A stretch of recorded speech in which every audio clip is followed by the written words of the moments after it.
السلام علیکم، street talk میں خوش آمدید. آپ کے ساتھ میں ہوں عائشہ بخش. نواز شریف کی رہائش گاہ جاتی عمرہ میں اہم سیاسی بیٹھک ہونے جا رہی ہے. مسلم لیگ نون کے صدر نواز شریف نے صدر مملکت آصف زرداری، بلاول بھٹو اور جمعیت علماء اسلام فے کے سربراہ مولانا فضل الرحمان کو آج عشائیے پر مدعو کیا ہے. دنیا بھر کی طرح پاکستان میں بھی سیاسی معاملات میں عشائیوں کی بڑی دلچسپ اہمیت ہوتی ہے. اس وقت آئینی ترمیم کو لے کر جس طرح کی سیاسی پھرتیاں دکھائی جا رہی ہیں، ان میں اس عشائیے اور ملاقات کو بہت اہم قرار دیا جا رہا ہے. ذرائع کے مطابق آئینی ترمیم کے حوالے سے گزشتہ روز بلاول بھٹو زرداری اور مولانا فضل الرحمان کے درمیان ہونے والی ملاقات کے بعد پیپلز پارٹی اور جے یو آئی میں اتفاق رائے ہو چکا ہے. مولانا فضل الرحمان نے آئینی ترمیم پر اتفاق رائے ہونے کی تصدیق کی اور اتفاق رائے تک پہنچنے میں بلاول بھٹو کے کردار کو سراہا، جبکہ انہوں نے نواز شریف سے بھی اتفاق رائے حاصل کرنے کی خواہش کا اظہار کیا. آج صدر زرداری، بلاول بھٹو زرداری اور مولانا فضل الرحمان مجوزہ ترمیم پر نواز شریف کو اعتماد ملیں گے. صدر آصف علی زرداری نے 17 اکتوبر کو قومی اسمبلی اور سینٹ کے علیحدہ اجلاس طلب کر لیے ہیں. مجوزہ 26ویں آئینی ترمیم کو ایوان میں پیش کرنے سے پہلے وفاقی کابینہ سے منظوری لے جائے گی. کابینہ سے منظوری کے بعد اسے پہلے قومی اسمبلی اور پھر سینٹ میں پیش کیا جائے گا. اب دیکھنا یہ ہوگا کہ مولانا نے پی پی پی کی تجاویز کو کس حد تک تسلیم کیا ہے اور بلاول کس حد تک جے یو آئی کے مسودے پر متفق ہیں. کیا نون لیگ کے لیے ان دونوں کی تجاویز قابل قبول ہوں گی؟ اہم بات یہ بھی ہے کہ ملک کی اکثر سیاسی جماعتیں اگر آئینی ترمیم پر متفق ہو بھی جائیں تو ملک کی بڑی سیاسی جماعت تحریک انصاف کو کیا حتمی مسودے کے لیے راضی کیا جا سکے گا؟ کیا وکلاء تنظیموں کے لیے یہ ترمیم قابل قبول ہوگی؟ کیا بار کے ساتھ ساتھ بینچ کے لیے بھی یہ ترمیم قابل قبول ہوگی؟ اور سب سے بڑھ کر کیا حکومت کو اتحادی جماعتوں کی حمایت ملنے کے باوجود ضمیر کی آواز پر لبیک کہنے والے ممبران کی حمایت کی ضرورت پڑے گی؟ ان سوالوں کے جواب کے لیے اب زیادہ دیر انتظار نہیں کرنا پڑے گا. چند گھنٹوں کے بعد یقیناً صورتحال واضح ہو جائے گی، مگر اب تک کی صورتحال پر گفتگو رہے گی. پینل میں ہمارے ساتھ موجود ہیں افتخار احمد، زیغم خان، حماد غزنوی اور حفیظ اللہ نیازی صاحب. آج ہمیں پروگرام میں جوائن کر رہے ہیں. آپ کا شکریہ نیازی صاحب. پروگرام کا پہلا سوال آپ سبھی کے لیے. نواز شریف، مولانا فضل الرحمان، آصف زرداری اور بلاول بھٹو جاتی عمرہ میں بڑی بیٹھک. کون کس کی مانے گا، کون کسے منائے گا؟ کیا 26ویں آئینی ترمیم کے لیے اتفاق ہو پائے گا؟ نیازی صاحب فرمائیے گا کہ جس بات کی کوشش ہے اور کوشش ایک بار پارلیمان کے اجلاس تک بھی پہنچی مگر مکمل نہ ہو پائی خواہش، اب پھر معاملہ وہاں آ گیا ہے کہ اتفاق رائے دو بڑی جماعتیں تو کہہ رہی ہمارے درمیان ہو گیا ہے. جے یو آئی اور بلاول بھٹو صاحب نے فرما دیا ہے جو جاتی عمرہ میں ہونے جا رہا ہے، یہ سب اتفاق کر جائیں گے اس پر؟ عائشہ تو بہت بہت شکریہ. پہلی بات یہ ہے جی کہ ایک لفظ ہوتا ہے پرسپشن مینجمنٹ، یا کہہ لیں کہ جی آپٹکس مینجمنٹ. اس میں پی ایچ ڈی تو عمران خان ہے. وہ جھوٹ کو بھی سچ بنا دیتا ہے، سچ کو بھی جھوٹ بنا دیتا ہے. لیکن چھوٹی موٹی پرسپشن مینجمنٹ جو ہے اس کے تقریباً ہمارے ساری سیاسی جماعتیں، سارے پولیٹیشین جو ہے وہ ایکسپرٹ ہیں. لیکن مجھے تو ایک لمحے بھی یہ غلط فہمی نہیں تھی کہ اس کے اوپر کوئی اختلاف رائے ہے. اچھا. اور میرا خیال تھا کہ پہلے اتفاق رائے ہوا تھا اور پھر یہ ساری جو شوشہ یا جو بھی شوشہ تو نہیں کہنا، یہ حقیقت بن کے آئینی ترمیم جو ہے 26ویں جس کو ہم کہہ رہے ہیں یہ ہمارے سامنے آئی ہے. اچھا، دو تین چیزیں آپ یہ دیکھیں کہ سنجانی میں تحریک انصاف نے پتہ نہیں 7 یا 8 سپٹمبر کو جلسہ کیا تھا. اس کے نتیجے میں ایک رات کو سیٹرڈے رات تھی یا فرائیڈے رات تھی، اس میں اس کے ریئیکشن میں وہ جو ہے پارلیمنٹ کے اندر سیکیورٹی کے لوگ گھس گئے اور جو انہوں نے کیا، میرے خیال پاکستان کے اندر بے شمار ہماری تاریخ کے جمہوریت پہ سیاہ دھبے ہیں. اس میں ایک دھبا یہ بھی ہے کہ پارلیمان کی کس طریقے تضحیق کی گئی اور پھر تحریک انصاف کے لوگ بیچارے جو مسجد میں بیٹھے تھے ان کو پکڑا گیا، ان کے تالوں کی چابیاں تھیں. یہ ہمارا ٹاپک موضوع نہیں ہے. لیکن اس کے بعد کیا ہوا کہ اگلے دن ایک غیر معمولی سا اور ایک بڑا ایک جو ہے حیران کرنے والا ایک اجلاس طلب کیا ہوا تھا جو سینٹ کا اور نیشنل اسمبلی کا. اور وہ چٹ منگنی پٹ بہا والی بات تھی کہ کسی طریقے سے جیسے ادھر سے آئے گی ترمیم آئے گی ادھر سے قبول کی جائے گی. اچھا، اس کے اندر جو اس کی جو چیزیں تھیں، حالات بھی اس سے موافق تھے. یہ 8 سپٹمبر سے 4-5 دن پہلے فضل الرحمان صاحب پارلیمنٹ میں گیا اور انہوں نے بہت ہی زبردست خطاب فرمایا جس میں انہوں نے کہا کہ جی اب ہمیں فارم 45 اور فارم 47 کی رٹ سے نکلنا چاہیے. اور انہوں نے پورا سارا بتایا، روڈ میپ بتایا کہ ہمیں پارلیمنٹ کو مضبوط کرنا ہے، اور اس میں جوڈیشی کو بھی انڈائریکٹلی انڈرمائن کیا. تو کوئی بات نہیں تھی، لیکن اس میرا خیال میں وہ جو ہم نے کہا نا کہ پارلیمنٹ میں جو سیکورٹی کے لوگ گئے تو وہ ایک اسپین اینڈ دا وقت تھا، اگلے دن آ کے وہ نہ ہو سکا. لیکن جو بات ہے اگر میں کنکلوڈ پر مسودہ بھی تو گمشدہ رہا نا، اس دوران مسودہ بھی نہیں تھا، آپ یہ کہہ رہے ہیں. میں نے ایک اسٹارٹ جو کیا نا پرسپشن مینجمنٹ اور آپٹکس مینجمنٹ، یہ وہ چاہتے تھے کہ ہمارے اندر یہی تعصب ملے کہ فضل الرحمان صاحب بھی سیخ پا ہیں اور بلاول بھٹو صاحب بھی کبھی کبھی جو ہے بتا دیا کرتے اپنی بات پہ کھڑے ہو جاتے ہیں. انہوں نے 22-24 پوائنٹس جو ہے پبلک کو فلوٹ کیے کہ یہ مسلم نون جو ہے لے کے پھر رہی ہے. مسلم نون کی بیچارگی دیکھیں کہ وہ جتنا جو گند ہے نا یا جو ڈاؤن پارٹ ہے وہ اپنے گلے لگا رہی ہیں. پیپلز پارٹی وہی کام کر رہی ہے لیکن اپنے اوپر بہت سارے گن ڈالے بغیر. اب وہ 3-4 چیزیں جس پہ میرا خیال ہے پہلے دن سے اتفاق ہوگا. میں پچھلے 3-4 ہفتے سے تسلسل اپنے پروگرام جس میں آپ اتنے اتفاق کی بات کر رہے ہیں، پھر مجھے بتا دیجئے کہ آئینی عدالت پر اتفاق ہے یا آئینی بینچ پر اتفاق ہے؟ آئینی عدالت ہی ہوگی جی. اچھا، اور اگر عدالتی بینچ بنا تو وہ آئینی عدالت سے مختلف نہیں ہوگا، یعنی کہ سپریم کورٹ کا جج. اور اگر فرض کی وسط کے سینیریو ہے، کیونکہ اس میں یہ کوشش ان کی یہ ہے جو اصل امپورٹنٹ بات ہے جو فضل الرحمان صاحب کر رہے تھے، تو اس میں ان کا یہ کام تھا کہ بلاول صاحب جیسے ساروں کو ایک ان کے رابطہ لگے ہوئے تھے تو فضل الرحمان صاحب نے تحریک انصاف کو لانا تھا. میرا تب بھی وجدان یہ کہتا تھا کہ آخری دن تحریک انصاف بھی اس کے حق میں ووٹ دے گی. اب تحریک انصاف کے ووٹس کے لیے بہرحال آپ کو وہ سارا کوئی نہیں مل سکتا کہ جو جس کو کہنا چاہیے کہ بالکل جو آپ کہتے ہیں 4-5 میں یہ مطالبات ہیں، پھر آپ نے ایڈجسٹ کرنا تھا. لیکن عملاً انہوں نے جو ہے آئینی جو عدالت ہے یا آئینی بینچ ہے اس میں وہی کام کرنا ہے جو اس وقت ڈیمانڈ ہے حکومت کی، اور باقی جو لوگ ہیں وہ بھی آن بورڈ ہیں. ہو جائے گا، میرا خیال تھا 21 کو ہوگا، اب مجھے لگتا نہیں 19 کو ہوگا فائنل. مطلب اتفاق رائے ہو جائے گا، جو ہو گئی جو گزر گئی وہ جو دکھاوا ہے نیائی صاحب کہہ رہے ہیں وہ سب دکھاوا ہے، اندر و اندر سب طے ہے. زیغم صاحب، مجوزہ آئینی ترمیم میں 2 اہم ایشوز ہیں. ایک تو آئینی عدالت کا قیام، آئینی عدالت ہو یا بینچ ہو، یہ معاملہ دکھایا جا رہا ہے یا بتایا جا رہا ہے، مگر یہ ایک ایشو ہے کہ جے یو آئی کہتی ہے بینچ اور دوسری طرف سے کہا جاتا ہے عدالت. دوسرا ہے چیف جسٹس کی تقرری کا طریقہ کار. دونوں معاملات کے لیے سی او ڈی یا پھر 18ویں 19ویں ترمیم کا ایک سیاسی سہارے استعمال کیے جا رہے ہیں. ان دونوں اہم معاملات پر تینوں فریقین 2 کی رات ملاقات ہوگی، تیسرے آج شامل ہو جائیں گے. کچھ لوور 2 کے تحت آگے بڑھیں گے اور ایک بات نیائی صاحب نے کہی ہے کہ سب کچھ طے ہے. آپ کس بات کے ساتھ جائیں گے؟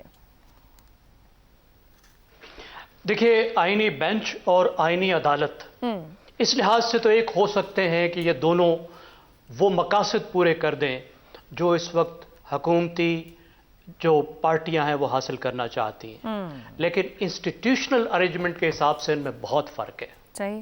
آئینی عدالت کا مطلب پاکستان کے پوری آئینی بندوبست میں بنیادی تبدیلی ہے، پاکستان کے انصاف کے نظام میں ایک بنیادی تبدیلی ہے. ایک عدالت کو سپریم کورٹ سے اوپر لے کر آنا ہے، ایک ایسی عدالت کو سپریم کورٹ سے اوپر لے کر آنا ہے جس کا پاکستان جیسے کامن لا کنٹریز میں وجود ہی نہیں ہوتا. اس کی بجائے سپریم کورٹ کے اندر ایک بینچ قائم کرنا میری رائے میں تو وہ سادہ قانون سازی سے بھی شاید ہو سکتا ہے، اور آئینی طور پر بھی اس کو کیا جا سکتا ہے. بلکہ اس طرح کا تو بینچ عدالت خود بھی انتظامی طور پر بھی بنا سکتی ہے. تو اگر آپ آئینی لحاظ سے، قانونی لحاظ سے دیکھیں تو یہ ایک بہت چھوٹی تبدیلی ہے. ہمارے نظام انصاف میں ایک بڑی تبدیلی اس کو نہیں کہہ سکتے، لیکن سیاسی مقاصد ہو سکتا ہے اس سے بھی بڑی حد تک پورے ہو جائیں جو سیاسی مقاصد آئینی عدالت سے حاصل کرنے کی کوشش کی جا رہی ہے. اب کس نے کس کو منایا ہے؟ اب مولانا کہتے ہیں کہ میں نے ہاں نہیں کی، میں نے سب سے ہاں کروائی ہے. سب نے میرے ساتھ ہاں میں ہاں ملائی ہے، اور انہوں نے بڑی سخت زبان استعمال کی. زیغم صاحب، قطع کلامی کی معذرت، تو مولانا تو آئینی بینچ پر کھڑے ہیں. آپ کے اس جملے کے بعد میں یہ کہوں کہ تمام کے تمام یہ لوگ جو آج جاتی عمرہ مل رہے ہیں یہ آئینی بینچ پر اتفاق کریں گے، تو پھر کیا مولانا کو ججز اور چیف جسٹس کی تقرری کے طریقہ کار پہ پیچھے ہٹنا پڑے گا؟ وہ طریقہ کار وہ ہوگا جو حکومت اور پیپلز پارٹی رکھ رہے ہوں گے؟ اب آپ یہ دیکھیے کہ ابھی تک ٹوپی یا پگڑی میں سے خرگوش تو نکلا نہیں ہے. اب خرگوش نکلے تو ہم بتائیں کہ یہ کالا ہے یا پیلا ہے یا سفید ہے، اور تب ہم قصیدہ خرگوشیہ جو ہے اس کو پڑھنا شروع کریں. ابھی تک تو ہم گیس کر سکتے ہیں. بالکل ٹھیک کہہ رہے ہیں مولانا کی کنسسٹنٹ پوزیشن. مولانا جو کہہ رہے ہیں, جس چیز کو وہ اشارتاً کامیابی قرار دے رہے ہیں, وہ یہی ہے کہ آئینی عدالت کے ساتھ وہ اتفاق نہیں کرتے. آئینی بینچ وہ آئینی بینچ کے ساتھ, سپریم کورٹ کے اندر ایک بینچ کے ساتھ اتفاق کرتے ہیں. اگر یہ ایسا نہیں ہے تو اس کا مطلب ہے مولانا نے ہاں کی ہے, ہاں کروائی نہیں ہے. لیکن اگر بینچ کی بات ہے تو پھر تو مولانا نے ہاں کرائی ہے. دیکھیں اتنی بڑی ایک وش لسٹ ہمارے سامنے آئی تھی, اور اب بظاہر وہ تمام وش لسٹ جا چکی ہے, اور اختصار کر کے بہت تھوڑی حد تک بات آ چکی ہے. اب تقرری کا طریقہ کار, اکاؤنٹیبلٹی کا طریقہ کار, اس پر اتفاق رائے کی ضرورت ہے. صحیح. پاکستان کی اعلیٰ عدالتیں اس وقت چیکس اینڈ بیلنسز کے سسٹم سے باہر ہیں. اس کی ضرورت موجود ہے. میں آپ کو ایک چھوٹی سی مثال دیتا ہوں, ایک تاریخی بہت ہی اہم, شاید اہم ترین تاریخی بات آپ کو بتاتا ہوں. جی. 10 اپریل 1973 کو پاکستان کے آئین پر قانون ساز اسمبلی نے اتفاق رائے کیا تھا, سگنیچر کیے تھے سب پارٹیوں نے. سگنیچر سے 2 گھنٹے پہلے جو آئین بنا تھا اس میں ایک آرٹیکل تھا, آرٹیکل 210. اب وہ کیا تھا؟ آرٹیکل 209 جو اس وقت کے آئین کا ہے وہ بیان کرتا ہے کہ سپریم جوڈیشل کونسل کیا ہوتی ہے. صحیح. اور آرٹیکل 210 میں یہ لکھا گیا تھا کہ سپریم جوڈیشل کونسل جو بھی فیصلہ کرے گی اس کو ایوان کے جو دونوں ہاؤسز ہیں وہ ایک متفقہ میٹنگ میں منظور یا ریجیکٹ کریں گے. ٹھیک ہو گیا. لیکن آخری وقت پر اسمبلی نے اس بات کو مسترد کر دیا تھا, اور آرٹیکل 209 کی جو آخری کلاس تھی وہ 210 میں ڈال دی گئی تھی. اس وقت بھی اگر آپ دیکھیں تو وہ عجیب سی لگتی ہے کہ یہ 210 کہاں سے آ گیا, یہ تو 209 کی ایکسٹینشن ہے. ٹھیک ہو گیا. تو اس وقت بھٹو صاحب نے بہت کہا تھا کہ دیکھو چیکس اینڈ بیلنسز کا سسٹم بہت ضروری ہے, آپ چیکس اینڈ بیلنسز لائیے. ٹھیک ہو گیا. لیکن اتفاق رائے سے لائیں. بالکل درست. جہاں تک اپائنٹمنٹ کا بات ہے, اکاؤنٹیبلٹی کی بات ہے, اس میں دوسری جماعتوں کو پی ٹی آئی کو بھی ضرور شامل کریں. اب میرا خیال ہے کوشش تو کر رہے ہیں. آج کی کمیٹی میں انہوں نے شرکت کی ہے. کچھ دن پہلے اجلاس کے بعد شہری رحمان صاحبہ نے کہا کہ کوئی مسودہ بھی نہیں دیا گیا اب تک ان کی طرف سے, کوئی ڈرافٹ نہیں اب تک دیا گیا. جی یہ رسمی کارروائی ہے ابھی تک. جی مجھے جو لگ رہا ہے, دیکھیں ڈرافٹ جو ہے لیڈرز جب آج منظور کر لیں گے اس کو اس رسمی کارروائی میں, پھر وہ آگے آ جائے گا. اب صرف سوال یہ ہے کہ یہ لوگ بندے کیسے پورے کریں گے. ٹھیک ہو گیا جی. یہیں سے بات کو آگے بڑھاتی ہوں. ویسے جو آپ نے ذکر کیا ہے ایسی گفتگو بلاول صاحب نے بھی کی ہے جو چیکس اینڈ بیلنسز کو لے کے کہ پارلیمانی طور پر ہم اتفاق رائے کریں گے لیکن بلیک میل نہیں ہوں گے اب کی بار.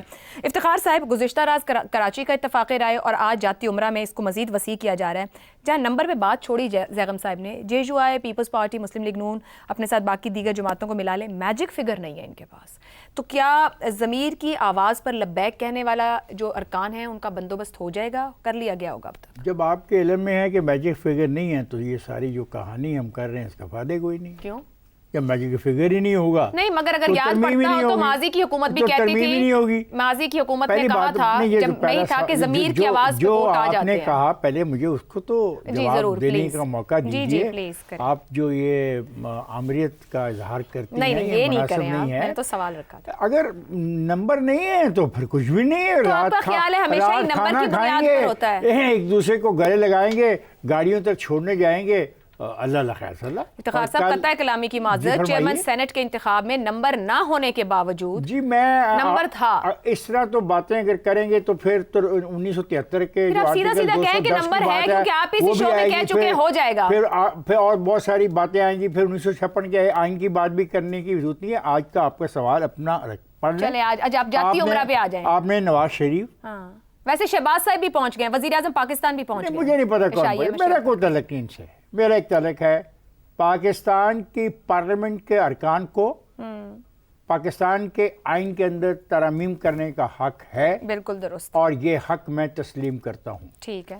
اور یہ بہت خوشی کی بات ہوگی کہ پاکستان کی تمام سیاسی جماعتیں جو پارلیمنٹ میں موجود ہیں اس ترمیم میں شامل ہوں. میں امید کرتا ہوں کہ پی ٹی آئی اگرچہ آج اس نے مسودہ پیش نہیں کیا لیکن ان کی موجودگی مجھے اس بات کا حوصلہ دیتی ہے کہ پارلیمنٹ کو لپیٹنے کی جو کوششیں اور سازشیں کرنے کی کوشش کی گئی اس میں ان تمام لوگوں کو ناکامی ہوئی. یہ پارلیمنٹ چلے گی، اور اب دعا یہ کرنی ہے یہ پارلیمنٹ لوگوں کو ڈلیور کرے، ان کے مہنگائی کے مسائل کو دیکھے، بے روزگاری کے مسائل کو دیکھے، ان کے لیے تعلیم کے مسائل کو دیکھے، ان کے وہ مسائل حل کرے جو آئین میں لکھے ہوئے ہیں۔ افتخار صاحب 26ویں آئینی ترمیم پہ بات کر رہے ہیں، آئینی عدالت اور آئینی بینچ جی یہی کریں گی، یہی دیں گی نا آپ کو، یہ انصاف کہاں سے ملتا ہے آپ کو؟ مجسٹریٹ کی عدالت سے انصاف ملتا نا، سول جج کی عدالت سے انصاف ملتا ہے، سیشن کورٹ کی جج سے ملتا ہے، کہاں سے ملتا ہے؟ یعنی اسی آپ عدالتوں کی بات کر رہی ہیں نا، میں کہہ رہا ہوں کاش یہ عدالتیں آئین میں دیے گئے ان قوانین کے بارے میں بھی کبھی کبھی استعمال کر لیں اپنا حق، جو میرے لیے ہے، جو میری غربت کے خاتمے کے لیے ہے، جو آرٹیکل 3 میں لکھا ہے each according to his work, each according to his ability, وہ اس پہ بھی بات کر رہے ہیں کہ اس کے اندر یہ بھی لکھا ہے کہ پیسے اگر سرکار کے پاس ہوئے اور میں بے روزگار ہوا تو وہ میرے روزگار کا بندوبست کریں گی، یہ بھی اسی آئین میں لکھا ہوا ہے۔ کیا مولانا صاحب نے اگر بلاول کو منا لیا ہے وہاں تو آج نواز شریف صاحب کو آن بورڈ کر لیں گے؟ مولانا صاحب نے کس بات پہ کس کو منایا ہے؟ بات ہم کر رہے ہیں آئین کی، میں آئین کی بات کرتے وقت مطالبہ کر رہا ہوں کہ رہنماؤں اس آئین میں ان کہانیوں کے علاوہ میرے حقوق کی بات بھی لکھی ہوئی ہے۔ انہوں نے نہیں پڑھا آئین۔ جب آج کھانے میں بیٹھو تو میری ان باتوں پہ بھی غور کرنا کہ میرے حق بھی ہیں، مجھے کچھ نہ دو۔ ایک آرٹیکل ہے لوکل باڈیز کا، اس میں 3 چیزیں دینے کا وعدہ کیا ہوا ہے، اس چیزوں کو میرے حوالے کر دو، میں بڑا خوش ہو جاؤں گا۔ بھلا تم اس کے لیے آئینی کوڈ بناؤ، اس کے لیے آئینی کیا ایک آئینی کوڈ کے علاوہ آپ فکر اور استعمال کر رہی ہیں؟ آئینی بینچ، آپ آئینی بینچ بناؤ، آئینی کوڈ بناؤ، 1 کو 6 کرو، 6 کو 9 کرو، مجھے نہیں چاہتا، مجھے صرف ایک آرٹیکل لکھا ہوا ہے، اس آرٹیکل پر عمل درآمد کروا دو۔ حکومت سے کہیں کہ انتخاب کرا دیں یہاں پہ لوکل آپ انتخاب کا لفظ استعمال کر دیا آپ نے، لوکل گورنمنٹس کا۔ میں تو کہہ رہا ہوں آئین میں لکھے ہوئے اس آرٹیکل پر عمل درآمد کرانے کا وعدہ نہ کرو، کرا کے دے دو مجھے۔ چلیں ٹھیک ہو گیا۔ حماد صاحب 2 باتیں، ایک تو یہ کہ یہ جو آئینی عدالت بننی چاہیے یا بینچ بننا چاہیے ججز کی تقرری، یہ تینوں بڑی سیاسی جماعتیں متفق ہو بھی جائیں تو وکلا تنظیمیں اور کیا ججز یہ تمام آرام سے جو بھی یہ ترمیم لاتے ہیں آن بورڈ ہو جائیں گے؟ دوسرا پی ٹی آئی جیسی بڑی جماعت، لاکھ اختلافات صحیح طریقہ کار معاملات اور چیزوں کو لے کر، اگر وہ راضی نہیں ہوتے اور شامل نہیں ہوتے تو کیا کوئی سیاسی اثرات ہوں گے؟ آپ نے کہا اگر آرام سے شامل نہیں ہوتے اور کچھ احتجاج کرتے ہیں یا اپنا نقطہ نظر بتاتے ہیں تو وہ بھی ٹھیک ہے، یہ تو ہمیشہ ہوتا ہے اور ہر چیز کے اوپر ہوتا ہے کہ کچھ آپ کو 2 رائے پائی جاتی ہیں یا اس سے زیادہ پائی جاتی ہیں، تو میرا خیال ہے یہ بات حصہ ہے معمول کا۔ اور دوسری بات آپ نے کیا کہی؟ دوسرا کیا پارٹ تھا؟ پی ٹی آئی اگر آن بورڈ نہیں آتی ہے تو کیا اس کی کوئی پولیٹیکل امپلیکیشنز ہیں؟ ہاں بالکل جی، آپ نے یہ جو بات کہی یہ تو ہم پہلے دن سے کہہ رہے ہیں کہ کیا ہی اچھا ہو کہ اگر تمام جماعتیں اور جو اتنی بڑی جماعت ہے پی ٹی آئی وہ بھی کسی طرح اس معاملے میں شامل ہو جاتی، اپنی تجاویز پیش کرتی، کچھ سے اختلاف کرتی، فائنل مسودے کے کچھ حصے سے متفق ہو جاتی، یعنی اس پروسیس کا حصہ رہتی تو بہت اچھی بات تھی۔ لیکن کیونکہ وہ مسلسل کسی اور موڈ میں رہے اور وہ تو 15 تاریخ کو بھی احتجاج کرنا چاہ رہے تھے، لیکن باوجود جو بھی ہوا لیکن وہ اس موڈ میں نہیں ہے، وہ اس موڈ میں ہی نہیں تھے، اور جو کہ ایک افسوسناک بات ہے، ہونا چاہیے تھا۔ اب بھی اگر کچھ گنجائش نکل سکے تو نکلنی چاہیے۔ میں سمجھتا ہوں کہ جو آج کا عشائیہ ہو رہا ہے جس پہ ہم نے اپنی گفتگو بیس کی ہے آج کی، یہ میرا خیال ہے یہاں پر فاتحین اکٹھے ہو رہے ہیں۔ فاتحین سے مراد یہ ہے کہ مولانا it's a win win situation for all of them.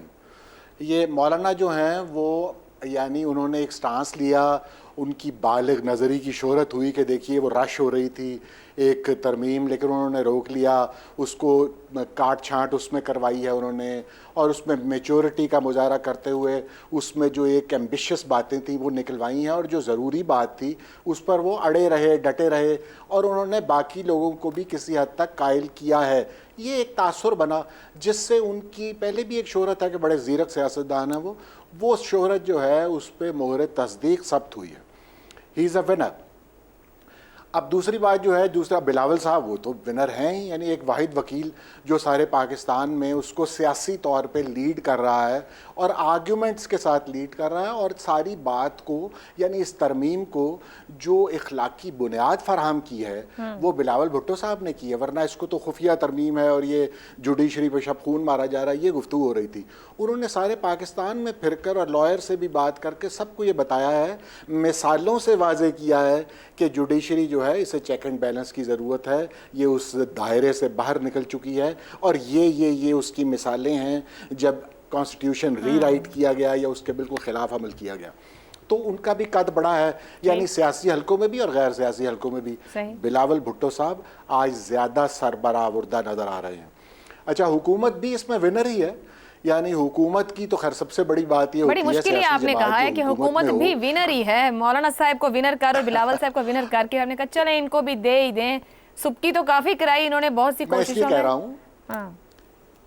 جی میں اس لیے کہہ رہا ہوں کہ سیاسی جماعت جو حکومت میں ہو اس کی سب سے بڑی فتح تو یہ ہوتی ہے نا کہ وہ حکومت میں ہی رہے.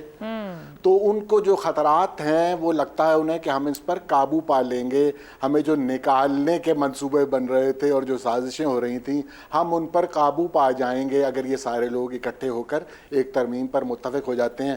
اس طرح کی وہ صورتحال میں ہے. تو میرا خیال ہے وہ سب لوگ اپنی جگہ پہ it's a win win situation for all of them.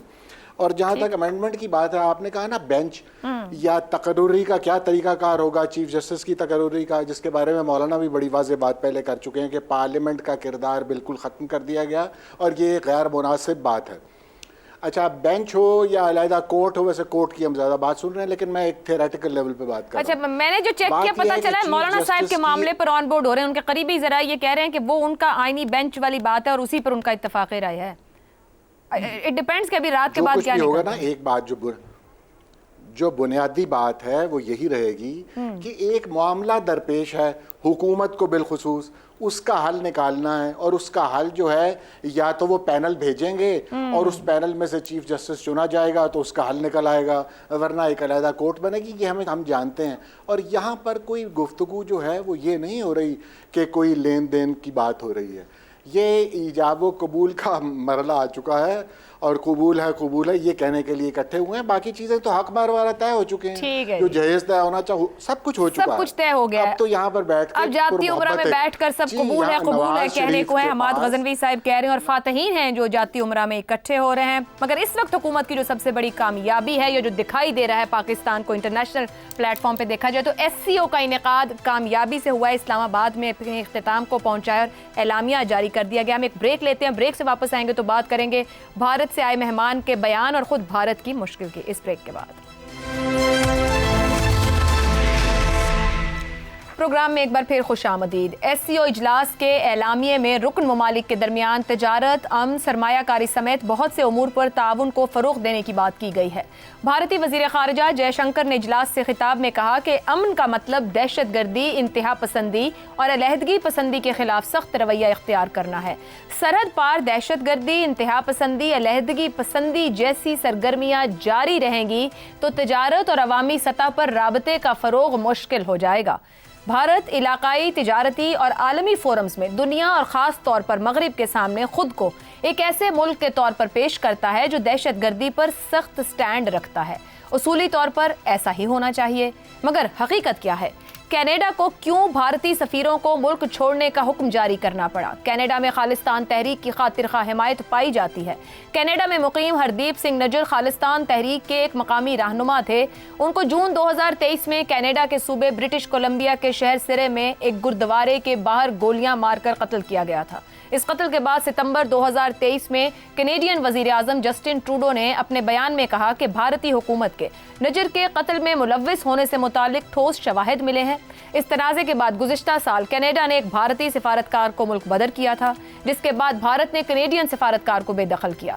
مئی میں یہ معاملہ ایک بار پھر اٹھا جب کینیڈین پولیس نے بتایا کہ اس واقعے کی بھارتی حکومت کے ساتھ تعلق کی بھی تحقیقات کی جا رہی ہیں. اب کینیڈا کا کہنا ہے کہ بھارت کے اعلیٰ ترین سفارتکار ہردیپ سنگھ نجر کے قتل میں پرسن آف انٹرسٹ ہیں, یعنی اس قتل میں ان کے ملوث ہونے کے ٹھوس شواہد ہیں.